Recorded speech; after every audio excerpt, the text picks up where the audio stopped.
ಶ್ರೀಯುತ ದಿವಾಕರ್ ಸರ್ ಅವರು ನಮ್ಮ ಶಾಲೆಗೆ ಆಗಮಿಸಿ ನಮ್ಮ ಮಕ್ಕಳಿಗೆ ಟ್ರ್ಯಾಕ್ ಶೂಟನ್ನು ವಿತರಣೆ ಮಾಡಿದರು. ಹಾಗೆಯೇ ಈ ಹಿಂದೆಯೂ ಕೂಡ ಬ್ಯಾಗು,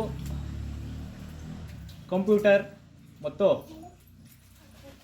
ರೈನ್ ಕೋಟನ್ನು ಕೂಡ ವಿತರಣೆ ಮಾಡಿ ಮಕ್ಕಳಿಗೆ ಅನುಕೂಲವಾಗುವಂತೆ ಮಾಡಿದ್ದಾರೆ. ಮುಂದಿನ ದಿನಗಳಲ್ಲೂ ಕೂಡ ನಮ್ಮ ಮಕ್ಕಳಿಗೆ ಅನುಕೂಲವಾಗುವಂತೆ ಅವಕಾಶಗಳನ್ನು ಮಾಡಿಕೊಡಬೇಕಾಗಿ ಗಜಾ ಫೌಂಡೇಶನ್ ಸಂಸ್ಥೆಗೆ ವಿನಂತಿಸಿಕೊಳ್ತಿದ್ದೇವೆ. ಹಾಗೆಯೇ ನಮ್ಮ ಶಾಲೆಗೆ ಬಂದು ಟ್ರ್ಯಾಕ್ ಶೂಟನ್ನು ವಿತರಣೆ ಮಾಡಿದಂತಹ ಸಂಸ್ಥೆಗೆ ಶಾಲಾ ಪರವಾಗಿ, ಶಿಕ್ಷಕರ ಪರವಾಗಿ, STMC ಪರವಾಗಿ ತುಂಬು ಹೃದಯದ ಧನ್ಯವಾದಗಳು.